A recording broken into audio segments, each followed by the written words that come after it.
Welcome back mga kabayan! Nagbabalik po muli ang inyong lingkod upang magbigay sa inyo ng mga bago at nagbabagang mga balita. Tila ba naging mainit na usapin ang isyong ito sa mundo ng social media?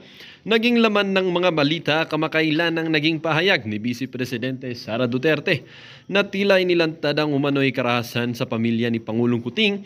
Sa kanyang talumpati, hindi nagdalawang isip si Duterte na magsalita tungkol sa mga di umanong sigalot sa pamilya ng Pangulo na ikinagulat ng marami.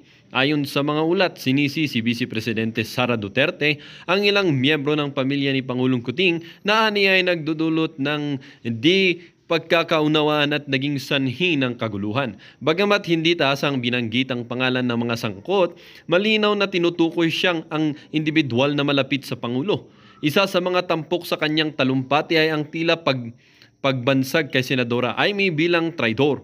Inuugnay ito ng marami sa lumalalim na tensyon sa pagitan ng mga pamilyang Kuting at ng Duterte na matagal nang magkaalyado sa politika. Bagaman walang direktang pahayag mula sa Senadora, ay hingil dito, patuloy na umiikot ang mga espekulasyon ukol sa tunay na estado ng kanilang relasyon.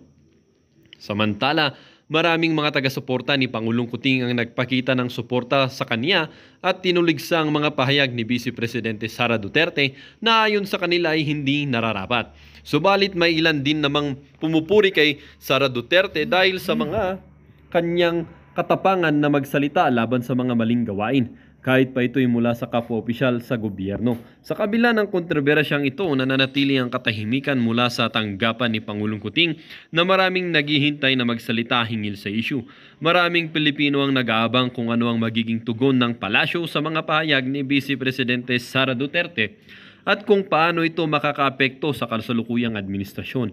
Habang patuloy ang usapin, nagiging malinaw na may malalim na hidwaan sa loob ng kasalukuyang pamahalaan, isang hidwaan na posibleng magdulot ng malaking pagbabago sa politika ng bansa sa mga susunod na buwan. Well, para nga sa buong impormasyon ay panoorin na lamang ang buong video. At kung bago ka pa lamang sa aking channel ay huwag kakalimutang mag-subscribe, pindutin ang notification bell at piliin ang all upang laging maging updated sa mga bago at nagbabagang mga balita. At sa mga solid viewers naman natin dyan ay maraming salamat naman po sa patuloy na pagtangkilik sa ating channel. Tuloy-tuloy lang po ang laban para sa katotohanan at para na rin sa kinabukasan ng ating pinakamamahal na bansang Pilipinas. Script, no? Hindi po umubra yung script ni Rayson Tiberos. 100 times po siyang pinahiya ni BP Sara. No, yung mga script nila noon, pinapaniwala nila yung sarili nila sa BP Sara, walang alam si BP Sara, ipapasa lang yung sagot. Hindi umubra yan. Yung scripted na mga atake mo. Yan po ang mga pag-uusapan natin. Pero bago yan, kung bago ka pa lang dito sa ating channel, mag-subscribe ka na. Dahil ito lang ang tanging channel na may kinikilingan, may pinapanigan, una sa balita, una rin sa pagsusuri. Kaya ano pang hinihintay mo? Pindot na. Okay, pag-usapan natin, no? Alam po ninyo, opo, dinideklara ko po na lahat po ng gawain niya ni Risa Hontiveros is scripted. No? Dinideklara ko. Alam niyo yung mga tao, madali lang po makilala eh. Ito po, pasensya na po kayo kung magyayabang tayo ng konti, no? Kami pong, ngayon lang po, pagbigyan niyo lang po ako, kami pong mga matatalino, alam kagad namin kung yung tao may laman sa pagitan ng dalawang tenga.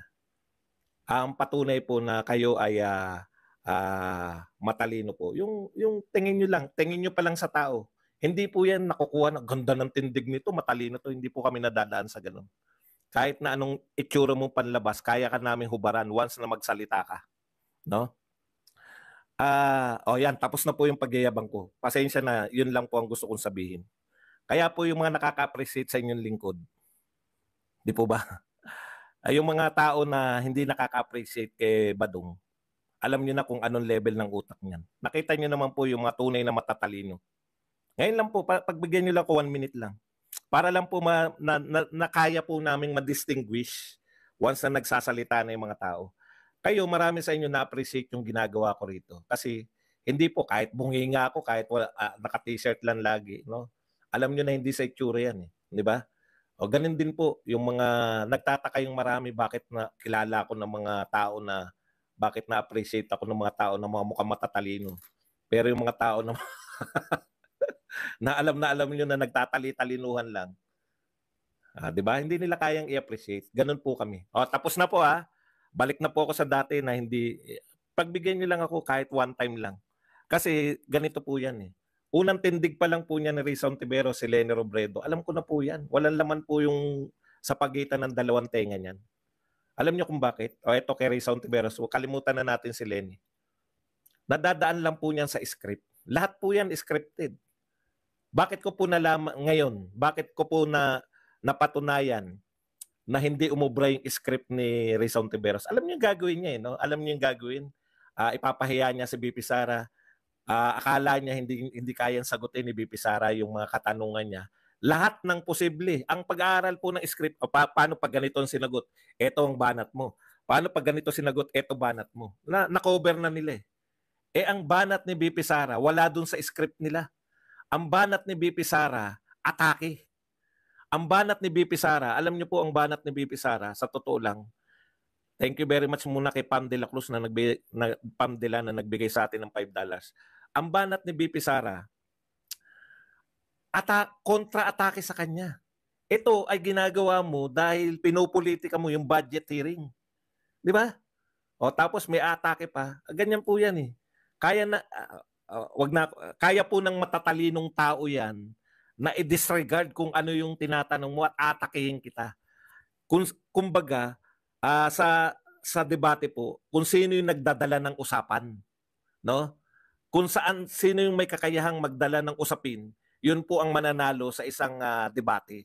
Lahat po yan debate sa mga matatalinong tao, simpleng diskusyon, no? Si BP Sara, nadala niya yung debate sa gusto niyang dalhin. Saan niya dinala? Ang lahat ng mga sinasabi mo ngayon ay pinopolitika mo yung budget, no? O in-expose niya. Hindi naman tinatanong ni Risa Ontiveros yung mga sinabi niya, no? Yung sinabi ni Risa Ontiveros, in-expose siya ni BP Sara. Bakit ko nasabi na pinopolitika to? Ito sinabi mo to.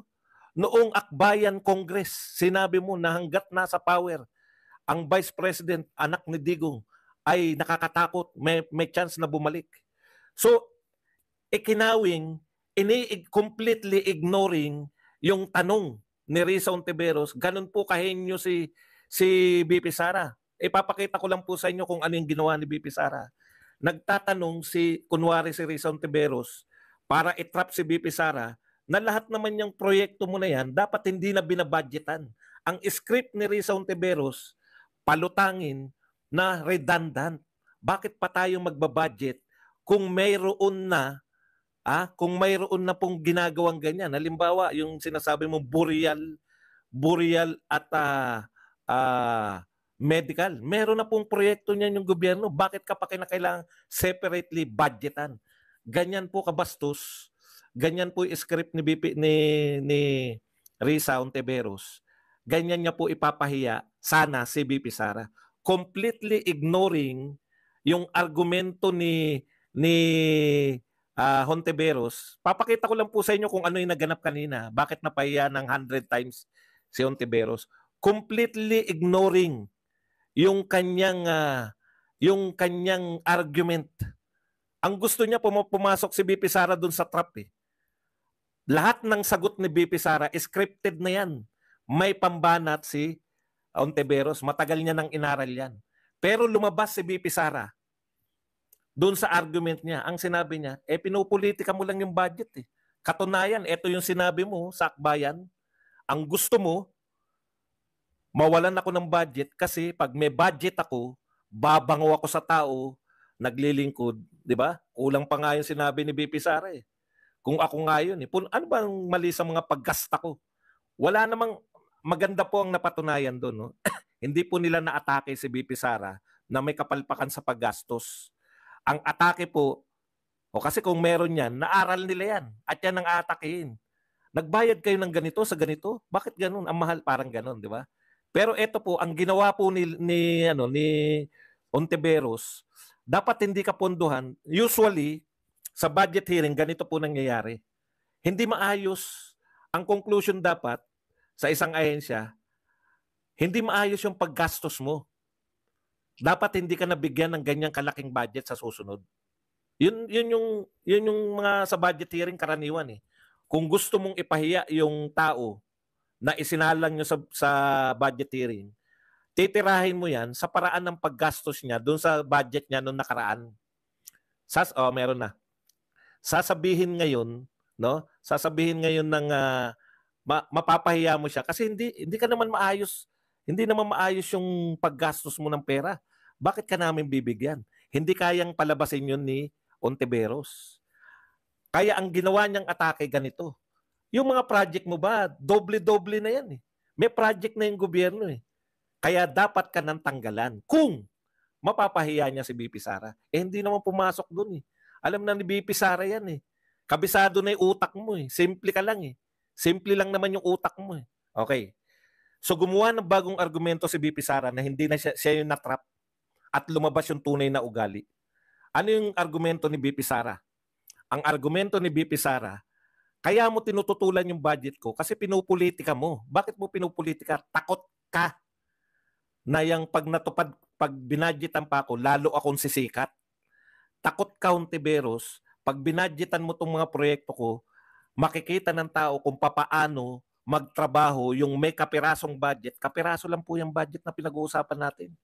Wala pang 2 araw yan ng flood control program ni Marcos. 2.2 billion? Magkano ba yung isang araw ng flood control program? 1.4 billion. 2 araw lang yan sa flood control program. Kasi natatakot kang budgetan hindi dahil sa magnanakaw si BP Sara. In-expose siya ni BP Sara na kaya ka natatakot budgetan ako kasi makikita ng tao na nagtatrabaho ko. Kasi nakikita ng tao na yung perang binigay nyo sa akin ay binabalik ko sa kanila. Kasi makikita ng tao na tapat kaming maglingkod. Kasi nakikita ng tao na kahit maliit lang ang budget ko, mas marami akong naitutulong dahil hindi ko binubulsa. Takot ka dahil mananalo ako sa 2028. Takot ka, pinupolitika mo, ayaw mo kung budgetan para sa ganun, maantala ang aking pagkapanalo. Doon dinala ni BP Sara yung argumento. Kaya lumabas po. Ano yung lumabas? Ha? Sabi, I don't like the attitude. Wala kaming pakialam sa attitude. Ikaw nga yung gusto mong ipahiya eh. Talking about attitude. Ha? Malumanay ka lang magsalita. Pero gusto mong ipahiya si BP Sara, ang Vice President ng Pilipinas. Ikaw pa nagsabi ng attitude. Pero ang pinakamalupit sa lahat ng expose, sinampal siya sa muka. Never naisip ng scriptwriter ni Risa Ontiveros, never nilang maiisip na si BP Sara ay isasampal sa pagmumukha niya yung panggagamit niya sa mga Duterte. Yung nakiusap siya dahil pangatlong beses na siyang matatalo, no? Nakiusap siya ng karagdagang boto. Nakiusap siya. Ngayon, pinapahamak mo, Risa Ontiveros, yung chikibam. Bakit? Na-expose na kayo eh. Lahat ng pakikiusapan mo ngayon ng mga mayor, ng mga governor, no? Lahat ng kinakausap mo ngayon para suportahan yung chikibam. Ha? Nag-iisip na yan. Puta, malupit pala to. Tulungan mo na. No? Kahit tulungan mo tong Risa Ontiveros, tablado ka pag nanalo tong chikibam na to. Kaya walang boto lalo dyan sa chikibam mo. Okay. Hindi makapaniwala na shock si Risa Ontiveros nang in-expose kung gaano sila kawalang utang na loob sa mga Duterte. Siya mismo nakiusap, hindi niya madidinay. Ito, naglabasan po yung mga tweet mo noong 2016. Nilabas po ng mga Duterte. Ito ang sinabi ni Risa Ontiveros nung panahon na nanggagamit ka. Gusto mo ng boto. My heart goes out to Inday Sara. Love, tight hug, Kabaro. Oh, yan yung tinweet mo. Ganyan kayo manggamit sa mga Duterte. Ano sabi ni BP Sara? Pagkapanalo, inatake si President Duterte. Siya po ang kauna-unahang umatake. Hindi po si Lenny. Si Lenny hay na hay pa eh. Panalo ako. Pagkapanalo ni Risa Ontiveros, umatake kagad. Okay na yan, Malu Ancheta. Kung ayaw mo rito, ano ka na kagad? Labas ka na kagad. Wala po akong pakialam. Sige, palalabasin na kita. Kung hindi nyo po na-appreciate itong ginagawa ko, no? At na magpo-promote po kayo rito na lumabas na tayo rito at manood tayo ng mga tweet ng kung sino. Ano lang ang pakiusap ko sa inyo? Mga fans po kayo ng mga big time na vlogger? Pwede po ba? Tiisin nyo naman yung sarili nyo.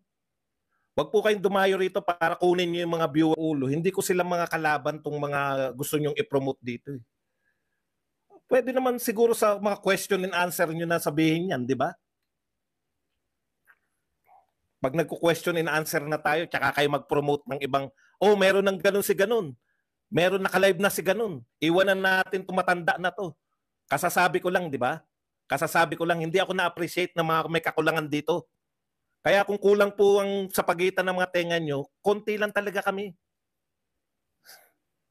Pero wag nyo ipamukha sa akin. Mga kakampi pa natin yung pinopromote nyo. Kung iba lang po yung prinote nyo, tinanggal ko na kayo. Okay. Alam nyo, galang nyo rin ako, no? Okay, mas magaling sila sa akin. Pero wag nyong habang ako ay nagdi-discuss naman. Simple lang naman, no? Oh, may tinweet na si ganun.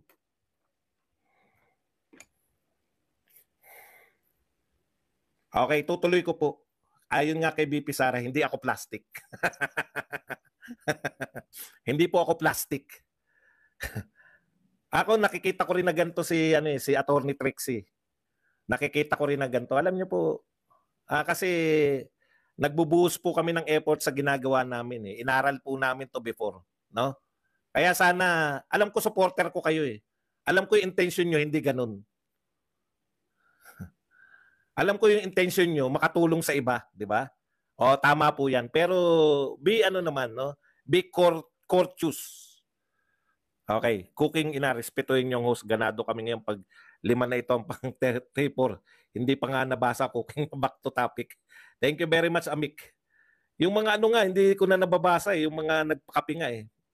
Meron na bang nagpakapi dyan na hindi ko nabasa? Ayan, dami na nila. RML, thank you very much sa 10, Qatar. Basa nga muna tayo ng mga naiwan natin. Amik, pang-4 na raw yata ni Amik.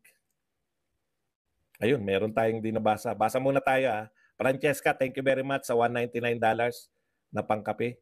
Baka may hindi pa tayo na eh. Okay. Okay. Punta na po tayo. Katunayan po na usually, Pamdila, thank you very much sa $2. Usually po, after ng mga may usapin sa Senado, ang gawain po niyan, kaya patunay po na si Risa Ontiveros, hindi umubra yung script niya na scripted yan. Usually, magpe-press ko niyan, no? Alam ko na yan si Risa Ontiveros, magpe-press ko niyan after nung may ganyan sa Senado. Magpe-press ko niyan. 'Di ba? Sasabihin niya ron, eto, nakita naman natin, hindi na kinakailangan na magdoble-doble tayo ng budget. Kaya ako po hiniling na sana ay mapunta na lang yung budget sa mga line program ng ating pamahalaan. Total, yun yung hinanda niyang script kung siya ay magpe-press con. Alam na yan eh. Simple lang naman yan eh. Kita niyo po, bakit hindi siya nag-press con? Bakit si BP Sara? Eto kasi lagi nilang sinasabi kay BP Sara, hindi naman kaya, ang kaya lang ni BP Sara scripted. Hindi naman kaya ni BP Sara pag tinatanong siya ng hindi scripted. Sino po ang scripted at hindi scripted ngayon? Di na-expose sila. Si BP Sara humarap sa mga reporter, pinag-usapan lahat ng gusto nyong itanong. Matagal na naming ramdam yan, kayang-kaya po ni BP Sara yan na sumagot sa mga katanungan. Nag-aawat lang siya dahil bahagi pa siya noon ng Uniteam. Bahagi pa siya ng administrasyon. DepEd pa siya eh. 'Di ba? DepEd secretary pa siya. Ngayon punta tayo sa in-expose na ni BP Sara tuluyan ang mga Marcoses. Yung katrayduran ng mga Marcoses. For the first time po to. Dinipay na po. Sabi ni BP Sara, mahaba, kinakailangang upuan. Pero maganda yung ginawa ni BP Sara, parang teleserye tayo. Inuunti-unti niyang ine-expose yung ito naman katrayduran. Una in-expose niya, balikan lang natin, yung kawalan ng aksyon ng presidente sa mga sinabi niyan. Gusto niya maging katulong ang presidente. Di ba? Kawalan ng aksyon sa pag-expose niya sa mga maling ginagawa. Yung mga maling ginawa sa pagbabudget, paggastos ng budget, ano po ang sinabi niya? No? In-expose ko, wala akong naging katulong. Walang tumulong sa akin, wala akong naging kakampi pala. In-expose niya yung maling paggastos. Hindi siya kinampihan. Bagkus na nawagan sila lahat. Alam nyo, ang pinakamalaki yung pagkakamali, narerendahan nyo pa si BP Sara. Di ba? Narerendahan nyo si BP Sara nung panahon na siya ay DepEd Secretary pa. Hindi siya magsasalita ng against eh. Bakit? Bahagi siya eh. Alam niya kung paano maging leader. Thank you very much muna kay Ditz to 2011. Mabuhay ang Duterte. They truly love the Philippines and the people. Maraming salamat po sa $4.99 na pangkape. $4.99. Okay. Si BP Sara, tapos nanawagan kayo ng mag-resign ka na. Alam niyo kung ano lang yung bakit sila nananawagan? Kasi wala kang ginagawa habang binabanata ng pamilya mo si President Marcos. Ayon nga sa kasabihan, no? Be careful what you wish for. It may come true. Bahala na kayo. Mas maganda kasi sa English eh, di ba? Mag-ingat ka sa wish mo, baka magkatotoo. O yun, nung nag-resign, hindi nyo na kayang rendahan, hindi nyo na kayang awatin. Lahat ng mga expose ni Guban, expose ng kung sino-sino, expose, tinabunan yan doon sa hearing at afterwards na ano na naman ngayon, sino na naman laman. Nakakahiya na po ngayong itapat yung expose ni Guban. Di po ba? Kung kayo po, dyaryo,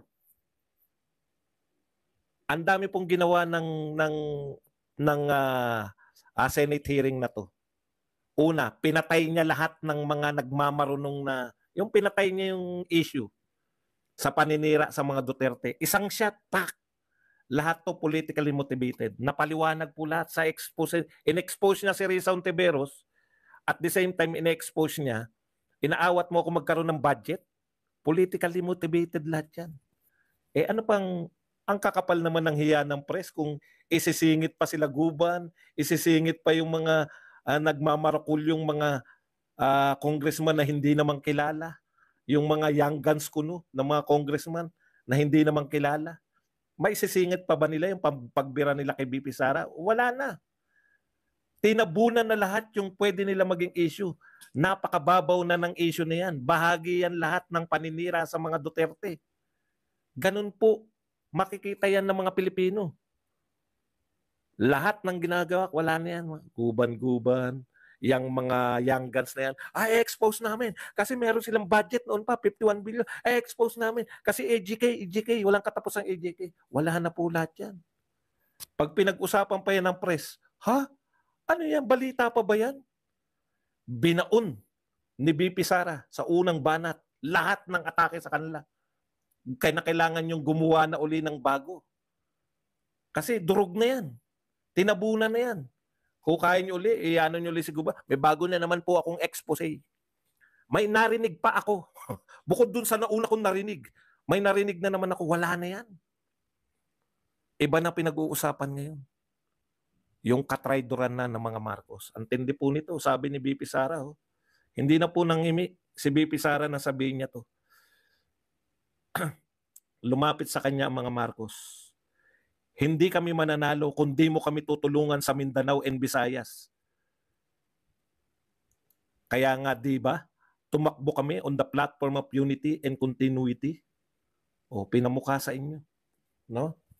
Yung pakiusap ninyo, dati vague lang eh. Parang sinasabi lang, nakiusap.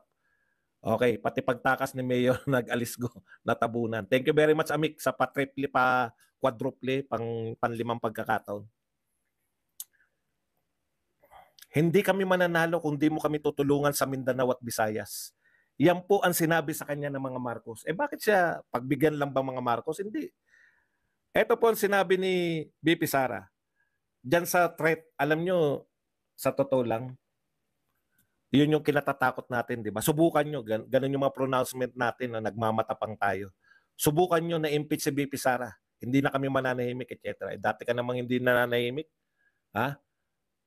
Dati ka namang hindi nananahimik. Badong, ano ba pagkakaiba ng pagtahimik mo? Siyempre, tapang-tapangan lang tayo nun para baka sakaling maawat sila. Pero alam niyo po, ang impeachment kay BP Sara, wala na eh. Alam niyo, mas gusto nga namin impeach niyo sa BP Sara na rin. Alam niyo kung bakit? Kasi ma-expose kayo lalo katulad ng panawagan yung baka magulat kayo sa makakapag all out na talaga si BP Sara ng atake na lang. Hindi na siya Vice President, aatake na lang siya. Kung sino man ang ilagay niyong Vice President, yari. Lalo na kung si si Martin ang ilalagay niyo. Di ba? Okay. Ito po ang reaksyon ni BP Sara dito sa impeachment. Itutuloy natin, nauna lang natin sabihin. Ibig sabihin, yung mga Marcos, desidido na makabalik sa kapangyarihan. Marirealize nyo naman yan eh. Kasi 2016, dinikit na nila si BBM, dinikit na nila kay Pangulong Duterte. Parang ang buong akala mo na si BBM talaga ay Duterte. May mga nakasomblero pa na Duterte legacy. Halatang-halata eh, no? Yung panggagamit nila pagdedikit. Katunayan lahat ng vlogger nila. Akala ko hindi naman kilala yung mga vlogger na yan. No? Hindi ko naman kilala yan lahat. Dito na kami nagkakakilan-kilalan. No? Okay. Akala ko nga, Duterte talaga sila. So talagang Duterte yung pinopromote ng pati ng mga vlogger niya. No? Kaya talagang wala pong mula 2016 dinikit talaga nila. Nasa forma sila na gagamitin nila si Pangulong Duterte para makabalik sa kapangyarihan. Kaya po doon no, yung panliligaw nila kay BP Sara. Yan ang hindi kayang itanggi ng mga, kasi kung itatanggi niyo na niligawan ng Marcos si BP Sara, hindi lang po kayo simpleng na manggagamit, sinungaling pa kayo. No, yung sinasabi niyo ngayon na si Marcos ang nagpanalo sa kanya. Ayan sinabi hindi kami mananalo sa Visayas at Mindanao kung hindi mo kami tutulungan. Sa usapin ng impeachment, yan yung pinalalabas nyo, no? Dati natatakot tayo baka impeach. Ngayon wala na rin tayong takot kahit po impeach na, no? Ito po, sabi ni BP Sara, kapag paalisin nila ako dito o impeach nila ako, hindi kawalan sa akin ang posisyon na Vice President. In the first place, hindi ko naman ginustong tumakbo presidente. Hindi ko naman ginustong tumakbong Vice President. Tumakbo lang ako dahil kailangang nagkaroon din siya ng ng afterthought nung katatanggi niya at kaliligaw ng mga to. Sabi sa inyo hindi po pwedeng umayon si BP Sara na ganito ang usapan. Ganito kasi pinalalabas ng mga BBM vloggers unity, nanalo na sila. Di kanya-kanya na. Tamo, ugali. Hindi po ganun. Tinitiyak ko na may pinangako kay BP Sara. Mapapaano mo yan na ganito? Takbo ka sa amin. Unit team tayo. Kahit mas malakas ka kung tatakbo kang presidente, mag-vice president ka na lang. Para pag nanalo na tayo, tatanggalin, tatablahin ka na namin. Hindi po ganun yun. Meron po silang pinag-usapan no. Ito na po, nilalantad na po ni BP Sara. Ang pinag-usapan po nila, yung kanila pong commitment, unity and continuity. Dahil marami pong mga big ticket project si Pangulong Duterte sa Mindanao, Visayas at Luzon. Yun yung pagkakano niya kasi marami sa Mindanao Baka mabitin, no? Yun po ang dahilan ng pag-unity. Yung panawagan na unity and continuity. Tuloy natin. I-continue natin ang pagbabasa. At naisip ko at that time, if I am Vice President, naging practical siya matututukan ko yung mga proyekto na iyon na wala na rin lahat ngayon dahil unappropriated na silang lahat. Wala na po yung continuity na big project